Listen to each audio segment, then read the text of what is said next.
The busy travel season about to take back off at Austin-Bergstrom International Airport.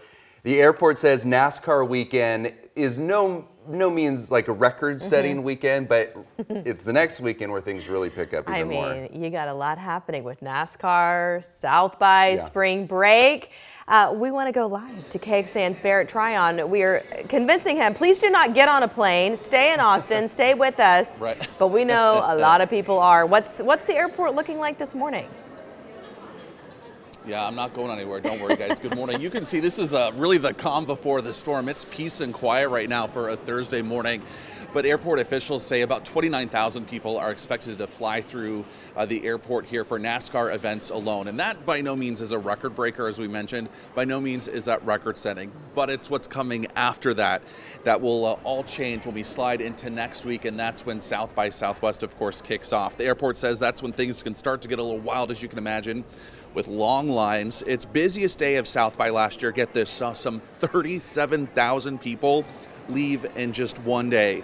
There is a little bit of a silver lining though this year. Over the last 3 years, the first day of South by was also the same day as spring break when it kicked off for Austin schools. Not the case this year, but spring break is coming with many schools starting the week of March 17th, and that is 2 days before that. That is when South by actually wraps up. So all these extra people in town mean one thing: just be ready for it.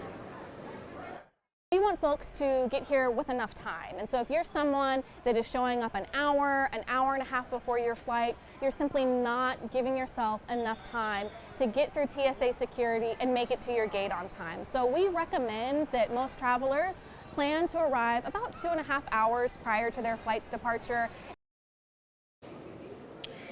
Good reminder there. The airport also wants to remind people, if you're flying Allegiant or Frontier, those flights take off from the South Terminal. Of course, that is separate from the main Barbara Jordan Terminal. The airport says that's really a common problem, especially for people who don't fly a lot, to know that it's just not here in this main terminal. Also, we were just talking to one of the airport guys, and he said the TSA pre-check lines the past few weeks have been much longer than the general security lines. So that's something else to consider as you give yourself extra time, even if you're just bringing a carry-on. For now, we're live at AUS, Barrett Tryon, KXAN News. I got a flight at noon.